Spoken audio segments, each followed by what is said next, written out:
going to continue our series on disturbing divine behavior. And, when I began the talk last week, we were looking into some concerns largely based on the new atheists, Richard Dawkins, Sam Harris, Christopher Hitchens, and Daniel Dennett.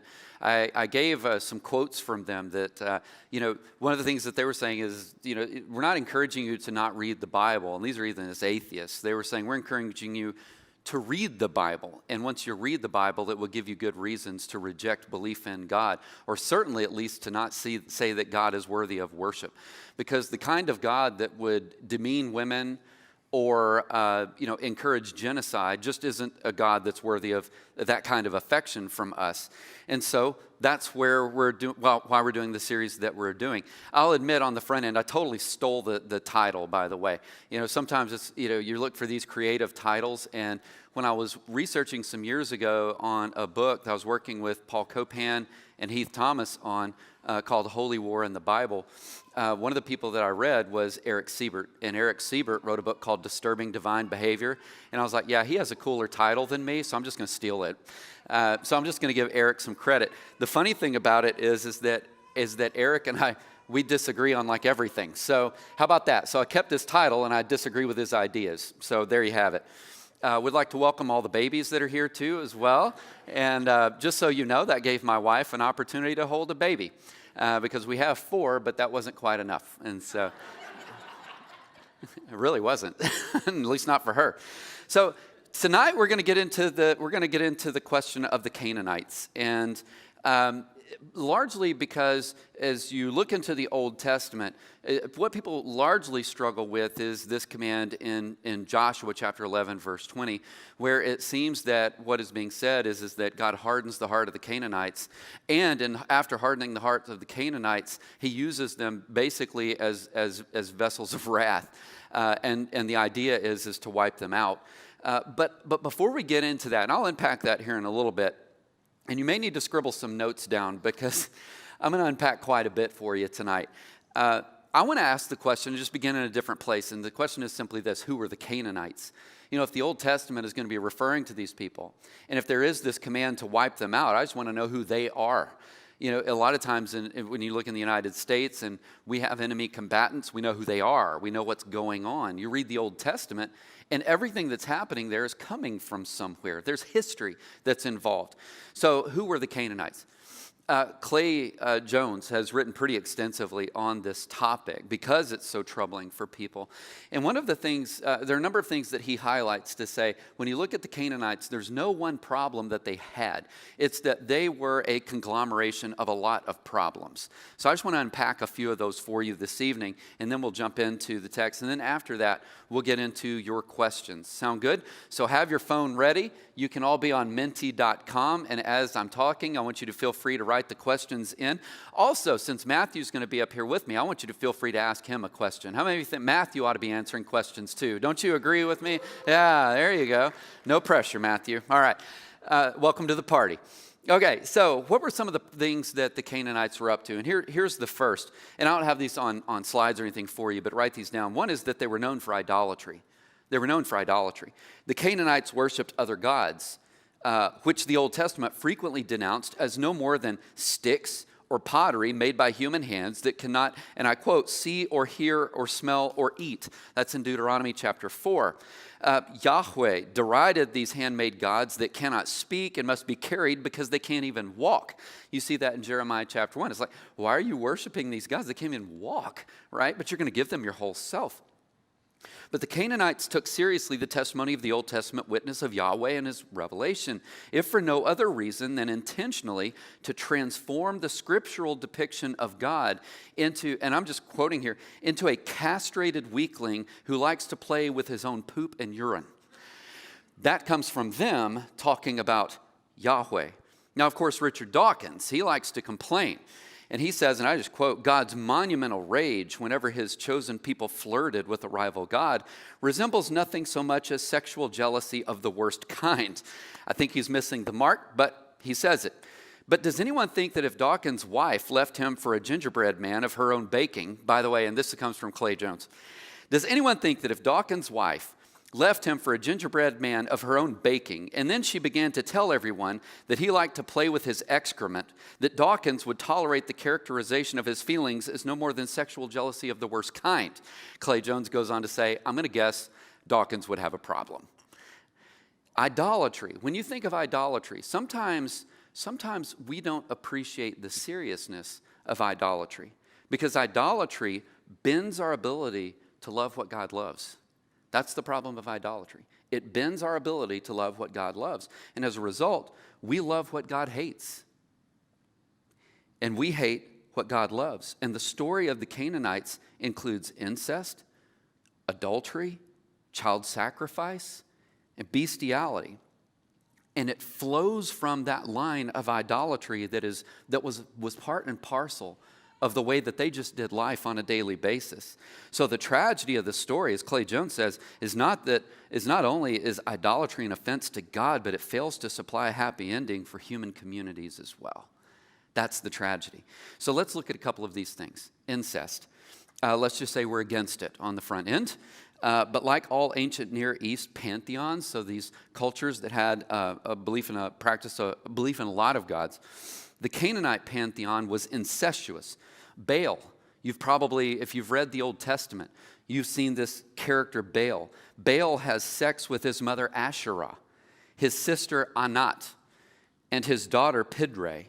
And none of this is presented pejoratively. Now here's the thing. Although early Canaanite laws proscribed either death or banishment for most forms of incest, after the 14th century BC, the penalties were reduced to basically a fine.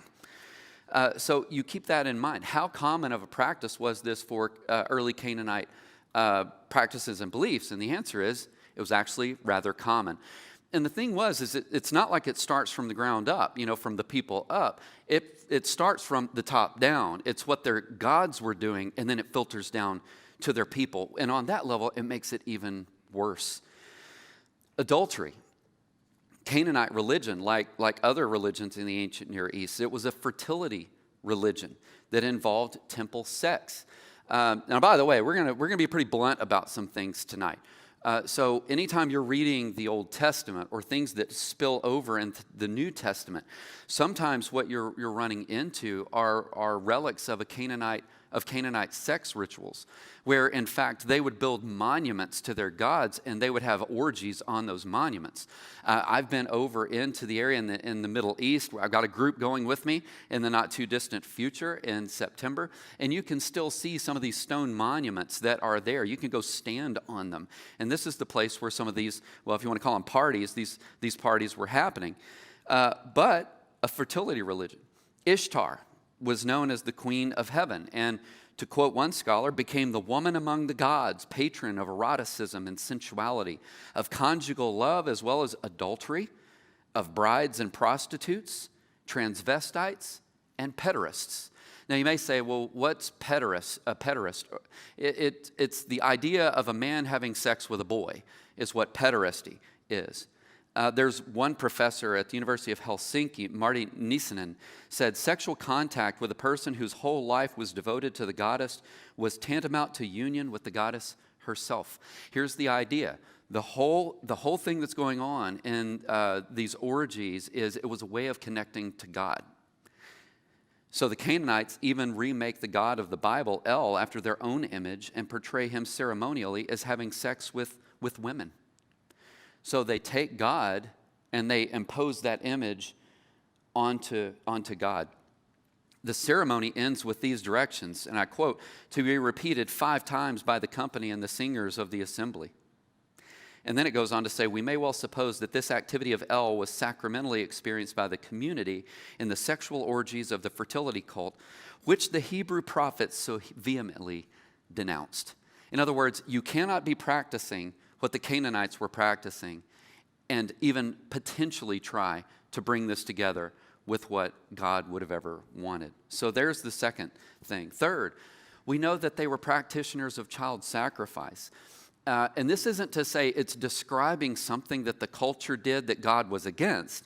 This is to say that this was something that they accepted and was accepted by their God. For example, Molech. Some of you reading the Old Testament would have heard of this character's name. But Molech was a Canaanite underworld deity, represented as an upright, bull-headed idol with a human body, in whose belly a fire was stoked, and in whose outstretched arms a child was placed that would be burned to death. The victims were usually infants. Children as old as 4 were sacrificed. And so what we know is, and I'm just going to keep that point short, we know that that was a common practice also of the Canaanites. The only other one that I want to mention, and I'm just trying to say, who are the Canaanites? This is who they were. I hope this helps inform and shape who we're talking about. How about bestiality? Part of the problem, I was just in a discussion on Tuesday night down in Houston at Theology on Tap.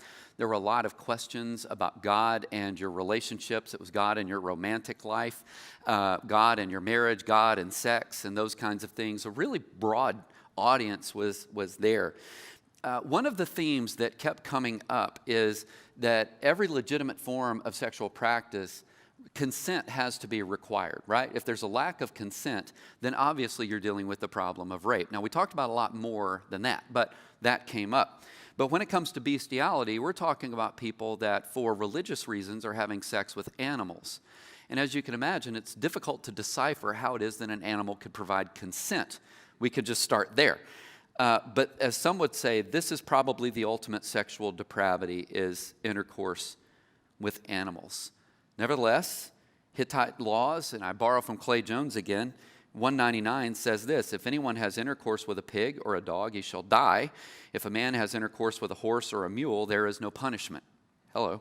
And as with incest, the penalty for having sex with animals decreased as time went on. And there should be no surprise that bestiality would occur among the Canaanites, because guess what? Their gods practiced it. And so this is the catch. Again, it's not saying, hey, the people were doing this, but God was against it. It's that the gods were practicing it, and the people inherited the practices from God, or their God. And this explains why in certain cities, God sentenced to death everything that breathes. Have you seen that?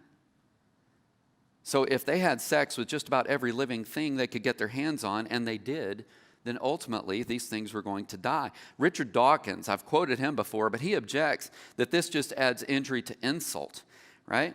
But what he doesn't seem to understand is that no one would want to have animals around who were used for having sex with humans. Nobody wanted them. I mean, even the animals became outcasts because of what they were doing. And this also might explain why God used a flood to destroy what Dawkins called the presumably blameless animals in the days of Noah. Everything had gotten to a place where it was so defiled that God says, okay, and now I'm going to intervene with judgment. I want to make a note, though, because I have a lot to say here in a little bit about other things about the Canaanites, but I want to say something about children as well. Because as you can imagine, being a child growing up in this culture couldn't have been easy. Can you imagine that? This is what every day looks like. This is normal. Life was hard on a Canaanite child because, among other things, the Canaanites committed 2 sins that damaged their own children. If you think about it, archaeological evidence shows that the Canaanites were an incestuous people. I've already talked about that. Sexual molestation, by the way, it's a crime in our society. It should be. But in Canaanite society, their god Baal rapes his sister while she was in the form of a calf 77, even 88 times. In other words, Baal rapes her a lot. Baal also regularly had sex with his daughter Pidre. So it was just what their gods do. And we should expect that if the Canaanites worshiped a god who rapes his sister and has ongoing sexual relationships with his daughter, sexually humiliates his mother, that the Canaanites would actually practice the same behaviors themselves. This is why Psalm 115:8 says this: those who make idols become like them. Those who make idols become like them. So do all who trust in them. And this is the thing. Incest destroys the normal boundaries of a family, destroys it. And so when you think about the children, which we should, you say, well, what does a normal practice look like for the Canaanites? And I'm just giving you a picture of it tonight. Much, much more could be said. then you think, what are the long-term effects that this would have on the overall emotional health, physical well-being of a child? And the idea is that it results in extremely high incidence, not just of damage to the kid, but of even birth defects, because of what we know about incest and what happens when there's reproduction connected to incest. These are the people that are walking around. But there was a worse evil than molestation and rape, and that was offering a child to Molech, which they did. Molech was a Canaanite underworld deity, as I mentioned before. But Plutarch is considered to be one of the best historians of the ancient Near East. And he reports that during the Phoenician sacrifices, and I'm just quote him, the whole area before the statue was filled with a loud noise of flutes and drums so that the cries of the wailing should not reach the ears of the people. So you have these practices that are going on, and they would make loud music so that you couldn't hear the people screaming as a result of what they were doing to them. And it wasn't just infants that they were doing this to. We know that children, at least as old, as I mentioned before, children at least as old as 4 were having the same things done to them. I just wanted to start there. I thought I'd start on a positive note. Now, I'm starting there for an obvious reason.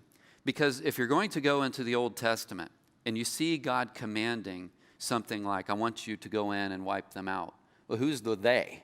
Who are they that's being wiped out? I think it's good to know. Hopefully that's a good starting point. So now I just want to jump into the problem of violence in the Old Testament. Are you ready for it? Here we go. According to the Pentateuch, and for those of you that don't know, that's the first 5 books of the Old Testament. When God called forth his people out of slavery in Egypt and back to the land of their forefathers, he directed them to kill all the Canaanite clans who were living in the land. And I have this up here in your notes for those of you. Even if you get your phone out and take a picture of the slide, there you go. You see this in Deuteronomy chapter 7. You see it in Deuteronomy chapter 20 as well. Now, the way that the story reads is this. The destruction was to be absolute. It was to be complete. Every man, woman, and child was to be killed.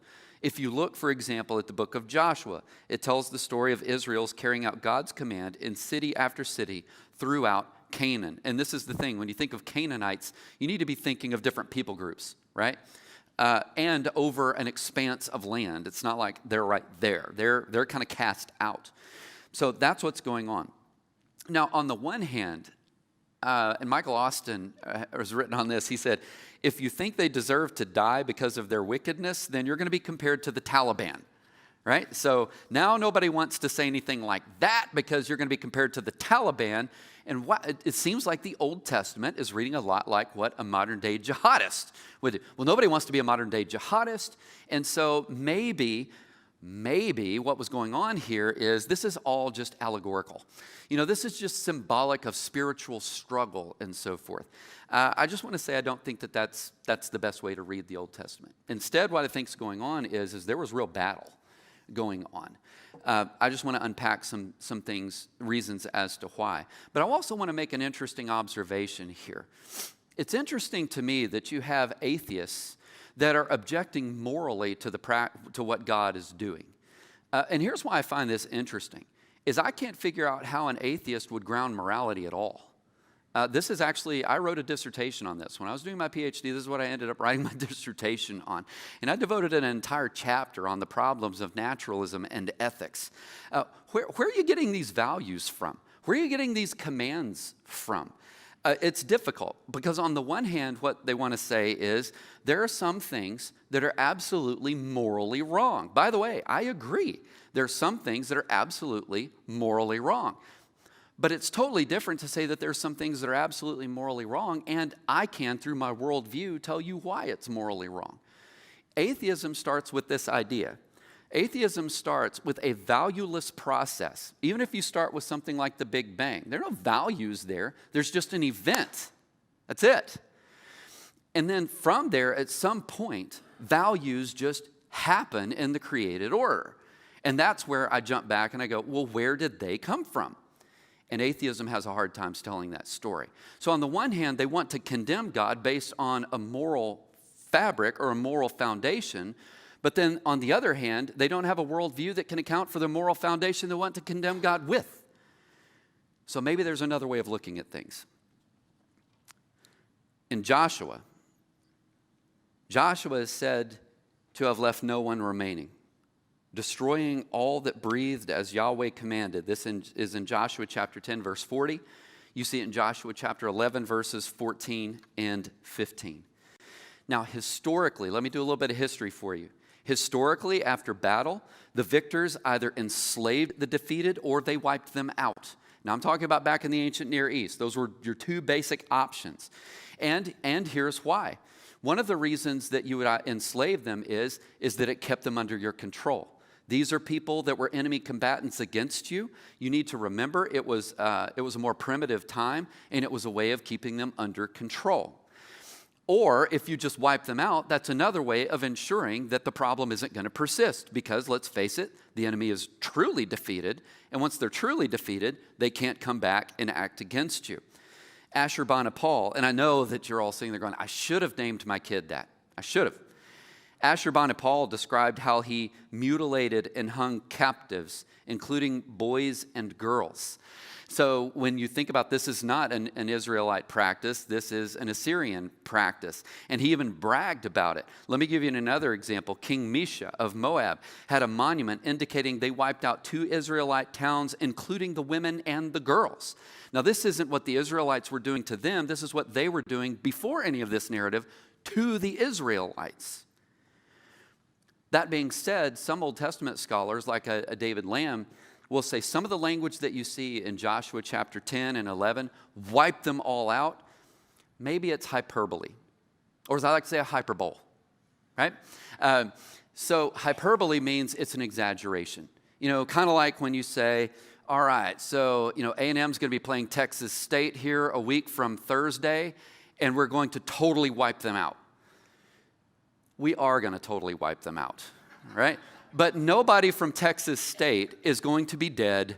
It's not like the whole football team is going to be. It's supposed to be hyperbole. It's an exaggeration to make a point, which is, good Lord willing, the Aggies win by a large margin, obviously, and I'm wearing my A&M ring. All right, you got it. Hyperbole. So comparing Joshua 10 and 11 with other texts shows that the Israelites did not kill all the Canaanites or even drive them all out of the land. We already know that. There are even foreigners participating in ceremonies with them in Joshua chapter 8. So we need to take the whole narrative and kind of keep this thing in mind. The other thing is this. There's no mention, as you read Joshua, there's no explicit mention of women and children being killed. That's not actually there. There's also another difference. Unlike the Assyrians and the Moabites, Israel was trying to reclaim their own land, right? So with Assyria, the Assyrians or the Moabites, they were trying to take what wasn't there. Israel is trying to go back and take what already was theirs. Much of the land, by the way, had already been purchased by their ancestors. You find this in Genesis 23 and Genesis 33. It was theirs for the taking. So with that in mind, and I know I'm kind of blitzing you because I want to get a lot in, but I also want to leave some time for questions. There's something that I want you to keep in mind because we always have to keep this clear. I want to take those commands to go and to attack the Canaanites pretty seriously. But I also want to pull apart this difference because the whole objection to what's going on in the narrative is that God is doing something wrong by commanding it. But if you look at the practices that I was enumerating for you before with the Canaanites, I think we need to make a distinction between something being evil, which is this is the way that the world ought not to be, and suffering. Now, I've made that distinction before, but I think we need to bring it up again.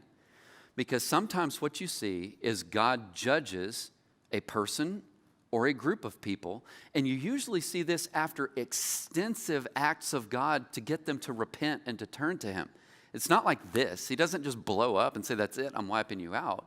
Instead, you see God constantly trying to get them to turn and go another way, and they won't. In fact, they dig their heels in, and they go even further in the direction that they're already going.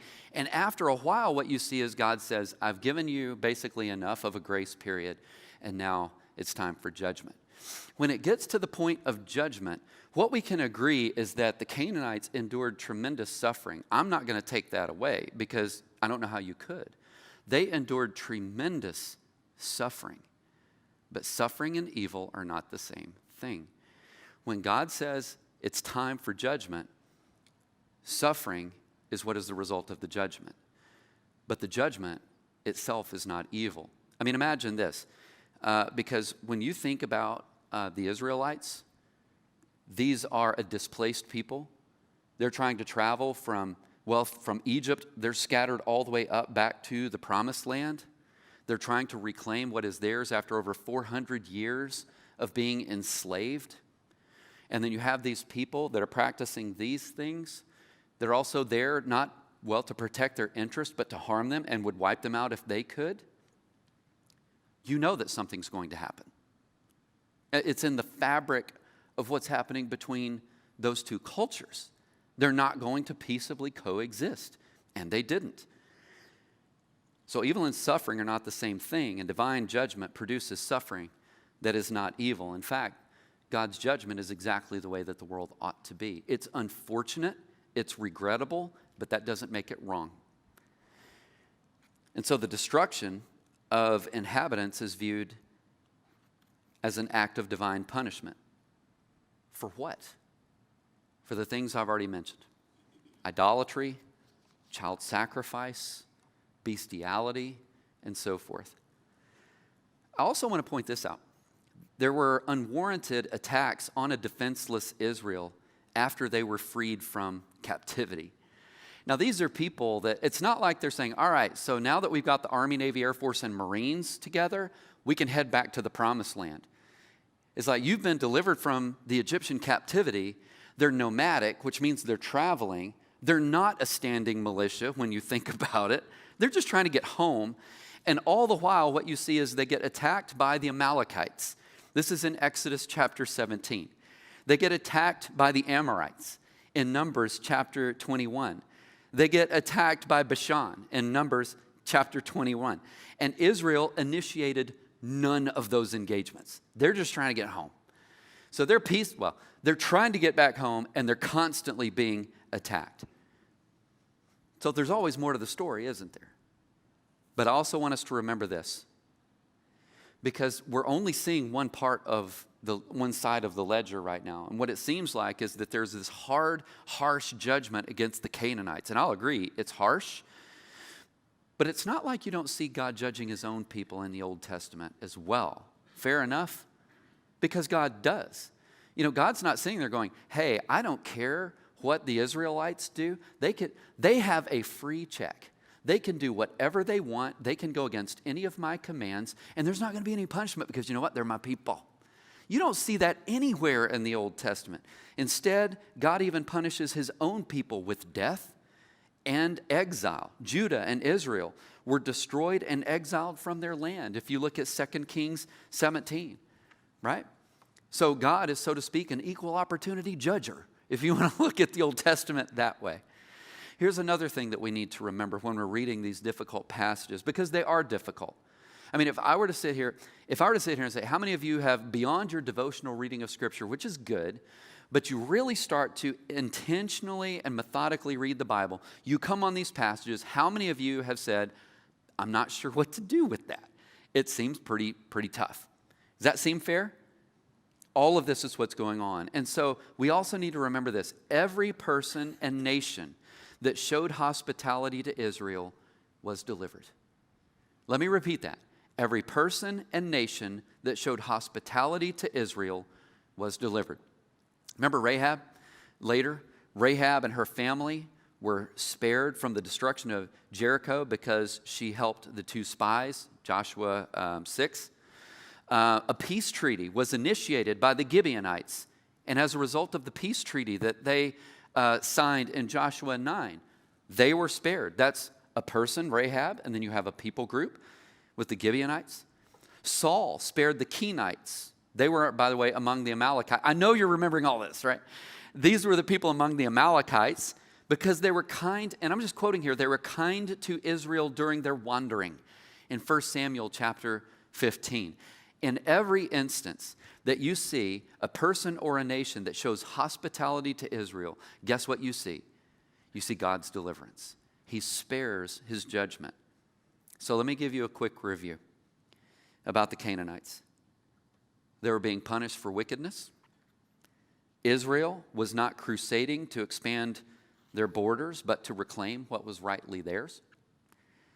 Yahweh, God, was slow to anger, waiting the entire period of Israel's enslavement, which is over 400 years, before he renders a judgment against the Canaanites. I just want to say this. If you're an Israelite, you're probably sitting there going, when are you going to do something?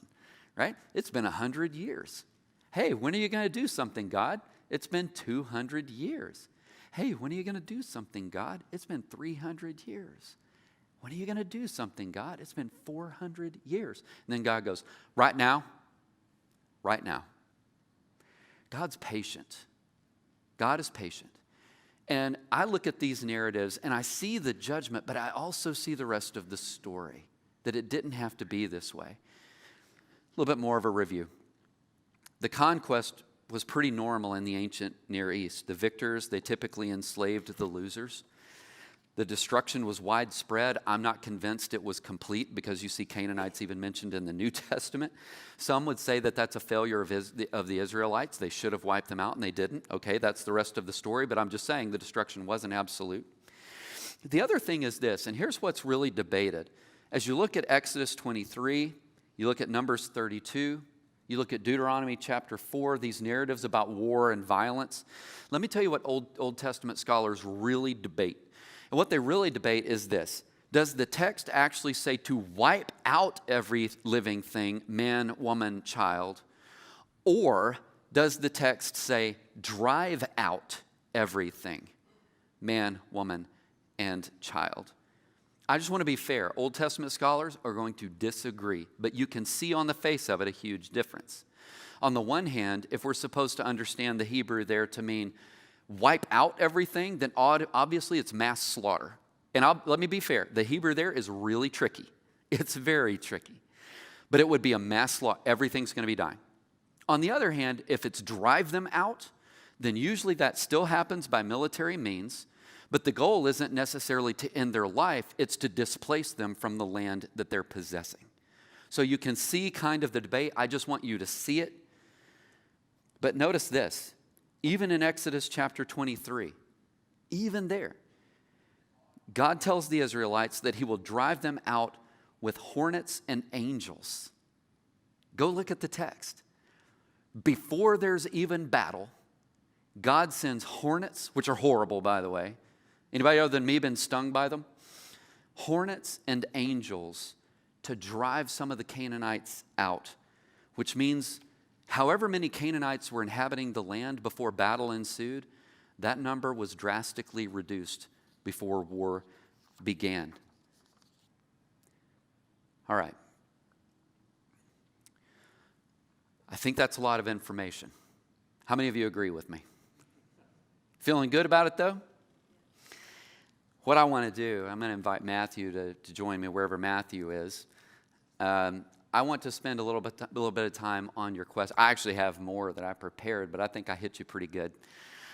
Imagine being my seminary students, because at this point, they would ask this question. Is that all going to be on the test, right? And you know what I would say? Absolutely. Of course it is. Of course it is. But I do want to spend a little bit of time in getting to your questions. So, I don't know, where's Matthew? You ready to go? Come on up, man. Let me move this and let's go for it. See, this is the part, Matthew, that I think is unfair. Because in seminary, I do the teaching, and then the students have to answer questions. Yeah, this is Tonight, great. I do the teaching, and then I have to answer This is the the way it questions. should work. Not I cool. think we're good. I think we're good. All right, let's go for it. Are y'all ready? Let's do it. We have plenty of good questions. One thing I was thinking of as you were doing this is sometimes we put a lens on this from and I'd like for you to clarify this a little bit if you could, a kind of a Western 21st century lens on a perspective of what it looks like to live 3,000, 5,000, 6,000 years ago, depending on the context of this. Yeah. Can you kind of provide us with an idea of how these people lived in relation to that? As in, literature during that time was written in a very certain way that we don't write in a way now, and Yeah. how we would look at that. Yeah, if you look at, you say, well, obviously, anytime you're reading a book, it can be a book today, or it can be a book from, it could be Plutarch. I quoted Plutarch earlier. It could be Plutarch. And you say, well, what was their intention in writing? You might want to understand that, because it's going to shape the way that they write their book. It really isn't until what's usually called the modern era. And by the way, that's around 1600. So, don't be thinking last 30 years, right? You need to be thinking around the time of Descartes, René Descartes, and so forth. This is when you see writing take on a little bit of a different shape, where like chronology, we want every nitpick and detail. We want everything to be laid out in a certain way. That's when you start to see history get chronicled a little bit differently. Right. In the ancient Near East, they didn't really care as much about that. So that would be one difference. Because imagine this: imagine the Bible actually having in it explicitly some of the stuff that I was unpacking that you find from historians that you don't actually get directly from the Bible. Right. Now, there's nothing wrong with getting that information from the historians. In fact, it's usually very helpful. Who are the Canaanites? Well, I'll tell you, right? Here's Plutarch, here's others, right? That's good. But imagine all of that stuff actually being in the Bible, right?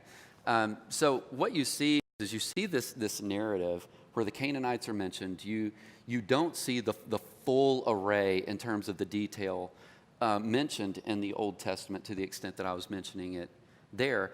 And this is what people find interesting. And you go, why didn't God just put it in there? Because then we don't have to do Veritas on a Sunday night. Right. Right? Because you would be sitting at home and you'd be reading your Old Testament and you would be reading all of that stuff already in there, and you go, those were horrible people. Whereas when you read it and it mentions the Canaanites, we don't have that fully developed and refined view of them, and you kind of go, I don't know, that just seems a little harsh. And all of it is because the way that they chronicle history and what they were trying to get at was something different than a lot of times what we even care about. Right. Well, I think sometimes we forget that they were people. They were God's creation, just like we are. Absolutely. And I tried to point that out. Yes, you did. But sometimes I think we look at the Canaanites like the same people who get destroyed in Lord of the Rings. Hey, that's right. It's okay. Yeah. They're the bad guys, but actually they were real people. Yeah, they're real people with real problems that became entrenched in a whole culture. Right. And then it just became cyclical. The kinds of things that you see with bestiality, incest, and those kinds of things, it just became ingrained in the culture itself. Mm-hmm. And I've said this before, I struggle with what does it mean when it says that their sin had reached its full measure, and you see that language mentioned in the Old Testament. And I've said, I'm not exactly sure. But one of the things I've wondered is maybe what's happening is when practices get so entrenched in a culture that it's never, so to speak, going to break from the culture. That's when God says, that's it. I'm just coming down in a thunderous judgment. I'm coming down. Right. Yeah. You very briefly mentioned Noah. Yeah. And we know that Noah's descendants, or Ham, his son, the Canaanites came from him. Yeah, Genesis 9. Yeah. Yeah. So any thoughts on how that ties into the Canaanites? Because eventually there's two different groups running through here. Yeah. Chip McDaniel's an Old Testament scholar I really like. Mm-hmm. He and I were colleagues up at Southeastern. I taught there for 9 years, and when you look at Ham and you say, well, of course the Canaanites are derivative of that line, right? You go, got it. You go, all right. So what was Ham up to, and what was the sin of Ham? Now, to be fair, it's somewhat debated. It is debated. It is debated. It could get very... because it says that Ham walks in and sees Noah in his nakedness, and at that you go, well, what was that, right? Well, one, you've got a son that obviously isn't protecting the interests and the integrity of his father. That's nobody's really debating that part.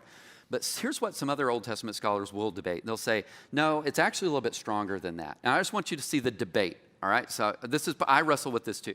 But if you see the debate as it was more than just seeing his father's nakedness and not covering him up, showing respect and honor to his father like his brothers did, instead it was something sexual in nature, then you look at all the practices of the Canaanites after that, then you might have a little bit more of an understanding of what Ham was up to.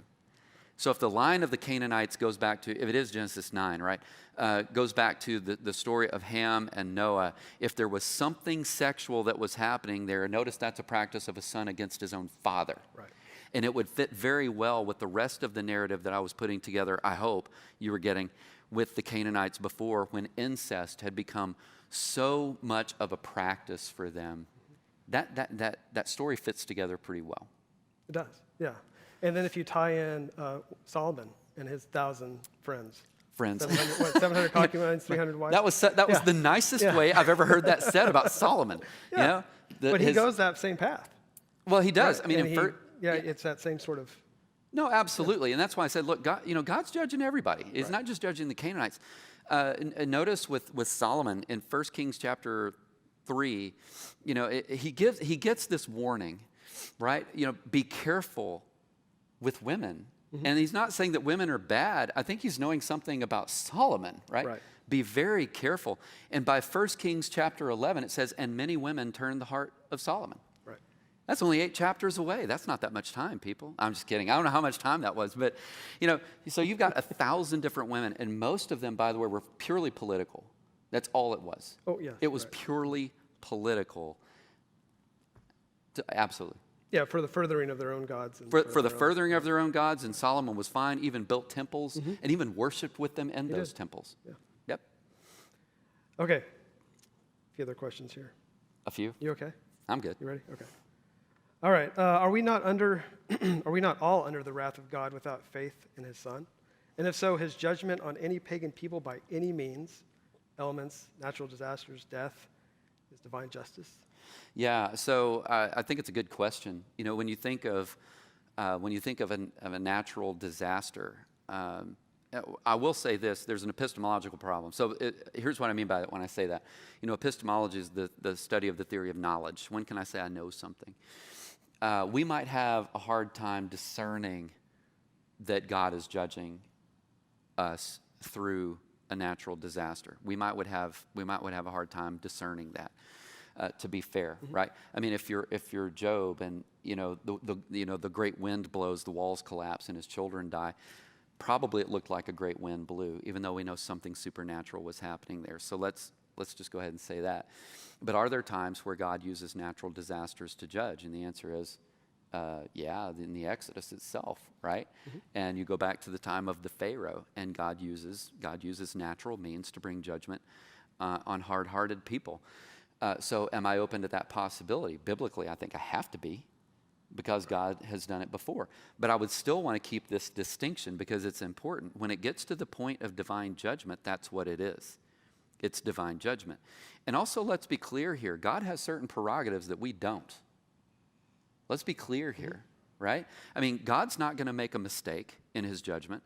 The other thing is God isn't subject to fits of rage and anger where his emotions are out of control. That's why I said we always have to keep the narrative in our mind where God is reaching out to the Canaanites or he's reaching out to the whoever-ites, and he's sending a messenger beforehand to say, hey, repent. Stop it. Go a different way. The judgment that is coming doesn't have to be here. You see that thread all the way throughout the Bible. And so, does God judge? The answer is yes. Does God use multiple means of judgment? The answer is yes. Is God merciful and patient? And the answer is yes, absolutely. Right. And so it's all of the above. It is. And you see that again, we talked about this briefly last week about the prophets. Yeah. Time and time again, they're brought to the people to be told. But Absolutely. on a modern day context, where is that today? If you look at it from our viewpoint of 21st century, what is it? There could be prophets, but how do we know at this point? Yeah, okay. So one of the key distinctions that I would want to make, you say, is there a difference between now and like the ancient Near East? And I think one of the differences is we don't live in a theocracy, right? And so, the idea of a theocracy is that you had God literally was the one over Israel, right? And even when there was a king was under God as God was over Israel. And so there was a theocracy. We're not a theocracy here. So I would certainly want to make that distinction. right? Because if you look at how about skip the U.S.? Let's just look at Texas, right? People will look at Texas and say, Texas is like the buckle of the Bible Belt. And I'm like, are we really? We have, around 22 million people and growing. I think 1 out of every 10 kids that's being born in the United States right now is being born in Texas. That's a mind boggler. But as it stands, of around the 22 million people in Texas, about 45% have nothing to do with God whatsoever. Nothing whatsoever. That's Texas. So they're going, that's not much of a buckle. Right? I mean, if it is, your pants are drooping. Yeah. Oh, yeah. Right? I mean, come on. And what's true of Texas seems to be true of a lot of the United States, right? So does there come a point where God says, okay, I'm going to judge a nation? I can't rule that possibility out. But you see God using what, in the Old Testament, name some of the people that God uses to judge Israel, right? You can think of some examples. It's not just natural disasters. Who else does he use? Right. He used enemy nations to judge Israel. People that we would look at and go, hey, those are evil people. Yeah, the Babylonians. The Assyrians, Babylonians. Persians, Those are not good people. absolutely. Right. And they're going to be my agent of judgment against you because you will not believe in me. You won't repent. Right? God does this all. So the way I look at it is since God has certain prerogatives that we don't, God can use whatever means is necessary to bring us back to him. Which, by the way, that's exactly what his judgment is for. Right. It's always for that. It's always for that. It might be harsh, but the intention is usually reconciliation and redemption. Right. Right? Absolutely. Yeah. Makes sense. Yeah. By the way, good question, whoever asked that one. And that's it. You don't get to ask another question either, right? So I'm just kidding. You do. So this will be kind of a follow-up question to that. And it's one of those things where I think if we look at it from a Texas perspective, or even a Houston or Kingwood perspective, or we could expand it to the world, knowing that everyone in the world is created by God and equal in God's image. But as a culture, are we approaching that same level of depravity, sexual depravity, that the Canaanites were? And I guess it'd be even hard to even judge that. Yeah, that's tough to judge. Yeah. I'm going to leave that part up to God. So let me do that. But let me give one example that we're dealing with that I think is. The impact that it is having is understated, and it's the porn problem. The impact that it's having is understated. And by the way, it is a sexual problem. Let's don't kid ourselves. When you have, Covenant Eyes does a lot of work on this, but and there's also a book I'd recommend called Hooked, and it doesn't just deal with pornography, it deals with sexuality in general, and what happens as people start to engage in sex, and literally it starts to rewire the brain. So this is the stuff that we know. How prolific is the pornography problem? And if you just look at the U.S. and you go, well, the studies have been done. I mean, the porn industry is clearing more in terms of profit than every major news organization combined. It's clearing more profit than every major sports organization combined, NFL, NBA, Major League Baseball, right? These things are not really questions, and you go, all right, so it seems to be profitable, so there's certainly that. But then you go, all right, so what impact is it having? Well, it's ruining marriages, right? Among other things. Now, I only bring that up basically to make a point, because the question, if what you had with the Canaanites was there was a lot going on that was sexual in nature, we're right to ask, what's the line that God draws before he looks at the U.S. and says, and now I'm coming down on you? I'll admit, I don't know what that line is. I don't know that I would have known the line back then either. If I'm just walking around and the Canaanites are walking around me, a lot of times we get used to this stuff, and that's the problem. That's the problem. We're not making good judgments on these things. God is. So I'm going to leave that part up to God. Is the U.S.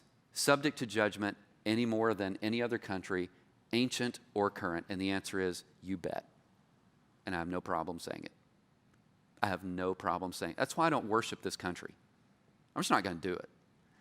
I love it. I respect it. I have a lot of family that have fought for it. Good. I'm not going to worship it. Mm-hmm. That's not going to happen. I'm going to worship Jesus, right? I'm going to worship Jesus. That's it. And my loyalties to my country are limited to his standards. And when I see my country start to go a different direction, I'm going to pray for the country to turn. But can I also tell you this? I pray for other countries too. I mean, as far as I can tell, Jesus died for every tribe, tongue, and nation. So I pray for every tribe, tongue, and nation. That includes my own people. Mm-hmm. So Makes absolute sense. it makes absolute sense. Are we subject to it? You bet. Wow, I don't even know if I want to ask this one. That can't be good. I've been up here talking about incest and bestiality, and Matthew goes, ooh, I can't ask that. Well, This can't be good. I just don't know. I don't know when you're going to cover this. So Okay. let's see here. And by the way, if it's a question that I'm going to cover in the coming weeks, I'll just say that. Is that okay? I'll give you kind of a, hey, that's coming up. All right. Let's talk about child sacrifices. Child sacrifice? Child sacrifice. Okay. Yeah. So we see that a lot through the Canaanite worshiping practices and everything. We see it eventually reaching over into Israel and a lot of the godless kings. Jesus will reference it, we would believe, when he refers to Gehenna and the area in which sacrifices were made. Right. Can you kind of put that together about how we even get to that point related to child sacrifices within from Canaanites, the people of Israel, to now how Jesus would look back onto that? Okay, if I understand the question correctly, I mean, there are child sacrifices that are mentioned even in the Old Testament, right? That are not a part of Canaanite practices. Right. Nevertheless, what you see is that those narratives are descriptive, not prescriptive. Right. So it's describing something that is happening. It's not prescribing something to happen. And by the way, this study is coming up in Genesis 22, the binding of Isaac. So take your son up on Mount Moriah and sacrifice your son, right? Which doesn't happen. So I think it doesn't happen. You know that, so it doesn't happen, but I think we're supposed to take something from Genesis 22 and work forward, right? Yeah. God says, I will provide a sacrifice. Mm-hmm. Now in the Genesis 22, that's the ram in the thicket, right? It's not your son. And what Old Testament scholars will look at that and they'll say, right, and so there's something not just for God's people, but for everyone around, that you see a stark difference between Yahweh and all of the other gods. And it's that Yahweh is not looking for that. Mm-hmm. Right? So I would start with Genesis 22 and kind of work my way out and understand any of those narratives according to Genesis 22. Does that help a little bit? It does, yeah. I think what's being asked here. So but we still have the problem of why command it then? Right? But I'm going to save that because I want you to come back. Well, I think the descriptive versus prescriptive is a huge... It's a huge difference. We face that constantly because if you read, say if you're reading the Psalms and the prayers of David and what he's saying... Sure. He's wanting to win the battles, if you really look through those. Yeah. And, there's God intervention as part of that as well, but it's almost like you're looking inside of a human's mind, his psyche and soul, as he's praying to God, kind of like how we do. But it's not like God saying, destroy those people right now. It's David wanting to do it. Absolutely. Yeah. And what Matthew's bringing up is what's usually called the problem of the imprecatory Psalms. That's what I was going to say, but... Yeah. The imprecatory Psalms. So where you have David saying, smite my enemies and break their jaws and face, right? Which, by the way, I prayed last night. I'm kidding, I didn't. Against Texas State or what? Huh? Against Texas State or? No, stop it. That's going to come when A&M's playing Clemson because it's time for them to lose, y'all. It's time for them to lose. The imprecatory Psalms are interesting. I have a friend that's a professor at the University of Loyola, and he says, it is time for somebody to rip those out of the pages of the Bible. Now, I was like, no, it's time for you to understand what's going on in the pages of the Bible. I don't think you need to rip them out, and I think you were spot on. You can't look at, when you look at the imprecatory Psalms, and it's like, I want God to crush my enemies, and the language is really intense, right? I think what you're getting at is you're getting very honest, gut level communication between David or somebody else and God. I want this to stop. Right. You take care of this. By the way, he's taken it to God who can take care of it, to be fair, right? But is God going to do it in the way he wants? But is God going to do it the way he wants, or the way that David is asking him to do it, or another way? And that's, so. That's a whole other thing. We can do imprecatory Psalms. There's some juicy ones out there. There are. Man, yeah. we can do. Crush their nose is only one example. Oh, Right? no, yeah, Break there's their so jaw. many. It's very violent. It You is. can make a TV show out of it, yeah. Yeah, absolutely. Yeah. Sign of a healthy prayer life is that you're praying stuff like that, everybody, I'm kidding. I'm kidding. No, Stop I know. it. Yeah. So again, I want to stay on the descriptive, prescriptive side of it. Can you kind of break down the difference of this question based on why would it be okay to ever kill a child, most specifically a Canaanite child? Yeah. Okay. Number one, let me point this out. It's debated on whether or not children were killed. Right. That's debated. So, Chip McDaniel, who I mentioned before, he says when it came to the Canaanites, they had several options here when they knew that the people of God were coming up against them. One is that they could turn to Israel. They could turn to Yahweh. Right? There's one possibility, is that they could get over their idolatry. They could get over their false worship, and they could worship God. That's one possibility. They didn't choose that, but they could have chosen that. There's one. Here's a second thing. They could run. Get out. I mean, the combatants are coming. Get out. Or the third is you can make this decision. We're going to stay, we're going to trust our government, and we're going to trust our army. Now, apparently, some made that choice. Right. Also, but remember, I also gave the other example where God, before they even come in, he sends in hornets and angels to drive some of the people out, right? So for whatever is happening there, some of those numbers that's why I said some would say this is hyperbolic, right? We totally crushed them, right? Okay. But nevertheless, there's that. In the event that there is a child that dies, I think there are a couple of things that we would want to factor in. One is usually in a time of war, those are things that happen. It's not and this is where you have to get to the intent, right? So even now, if we were engaged in a time of war, and there was a bomb that is dropped or something like that, and debris scatters out, and you see that a child is killed, it was never the intention for the child to be killed. It was the intention of the combatant to be killed. And on that level, a lot of times the people that do work in just war theory would want to make that distinction. The intention actually does matter. So there is that. That being said, Clay Jones, who I quoted several times tonight, he doesn't take the hyperbolic view. He thinks it wiped them out. And it's every man, woman, and child. And the reason that he does, and this is something for you to chew on, is because he says, this evil had become so entrenched from the top to the bottom that even the Canaanite children were a part of these practices. And so as he would argue, and I hope I'm getting him right here, as he would go on to argue, and so it's actually an act of mercy that God would take the life of a child rather than to leave them in that. Now, but this is also married to another belief that I believe that Clay Jones has, which is this. Those children have probably never reached what is probably better referred to as a state of accountability, right? That age where they not only understand what sin is, but even in understanding their sin, they're still choosing it. That's a state of accountability, right? And instead, usually what you see, whether it's a Clay Jones or a Paul Copan or a Matthew Flanagan or some others that have written on this problem, God is going to bring those children into his presence because they haven't reached the same state as the adults had. I just want you to see that those are for the different views, you have the hyperbolic view, but you also have nope, it's the wipe them out view. Usually you're going to see that brought up. But have you seen with that, in the original Hebrew, the word that they use, kind of at all, yeah, I mean, lack of a better term, right, was taken later on and spread to be women, children, men, women, children. Oh, sure, yeah, people will make all the animals, everything. Yeah, all of the animals, and I spoke to the animals when I was talking about bestiality.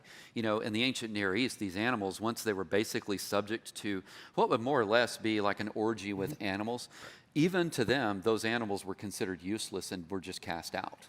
Right. So why slaughter the animals? Is because even the animals became an outcast. They had no provisions. And so that's why I even brought that up. But even still, you have to deal with the problem of this. Canaanites are still mentioned in the New Testament. You also have to take seriously this. The point wasn't that God just judged Canaanites. It's that Canaanites come to God. That was the point. And that's why I said for every individual and for every group that showed mercy and, if you want to call it friendship, to the Israelites, God spared them in judgment. Did you notice me bringing that up? And you go, why is that? It's because that's what God was desiring to begin with. Right. That's why I said Chip McDaniel gave 3 examples. How could the Canaanites respond? Okay, they can turn to God, they can run, or they can stand under judgment. And by the way, when you fight against God, you're going to lose.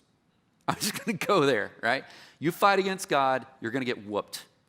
It's going to happen. Take it to the bank. You might score some points, but the battle is God's. 3 possibilities. Which one are you going to pick? Mm-hmm. Some of them chose the first. Well, why would God judge them? Why would he judge them? So that shows my inclination. My inclination is a little bit more toward the hyperbolic view. Yeah. Because of some considerations like that. So what I would probably do is say, all right, fine. So I'm going to make this adjustment here.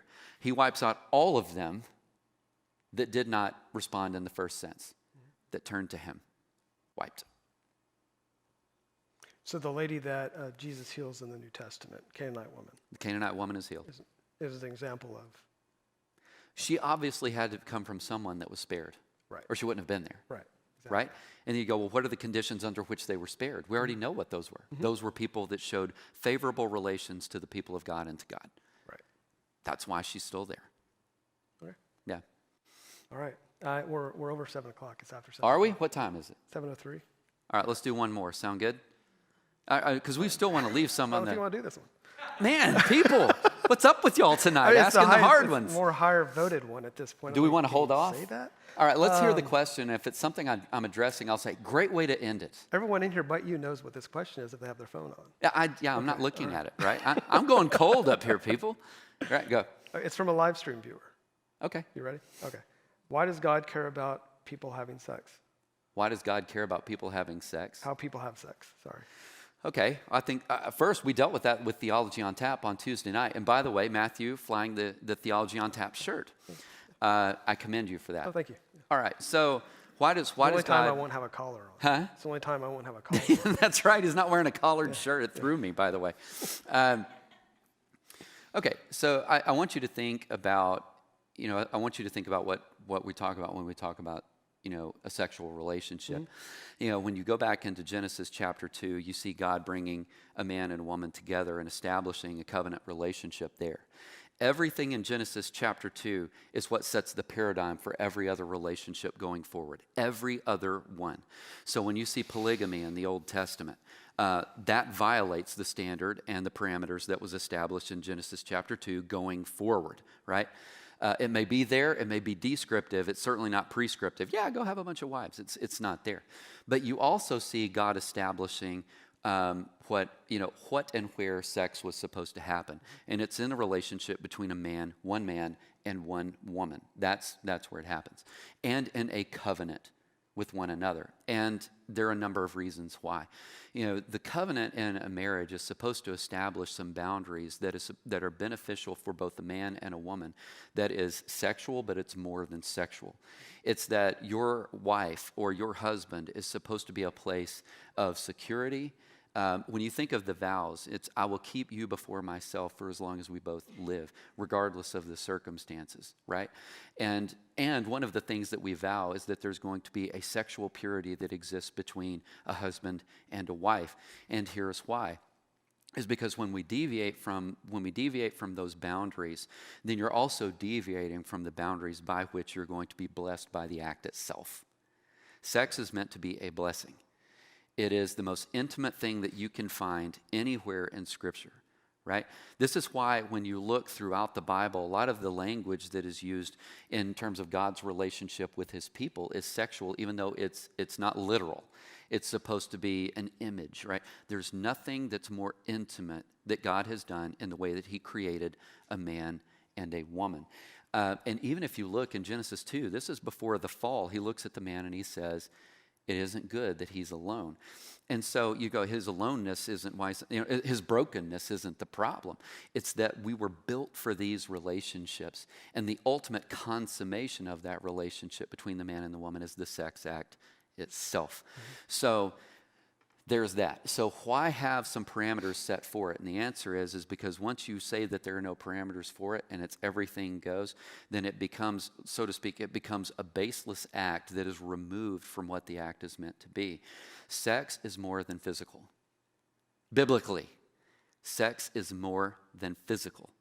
And this is why it says when the two leave their father and mother and they become one flesh, that one flesh union is a literal union of two persons in the covenant in a covenant that they made with God. Mm-hmm. So the parameters for its blessing occur there. Does that make any sense? Am I answering this well enough? Sure. So why does God care? That's why God cares.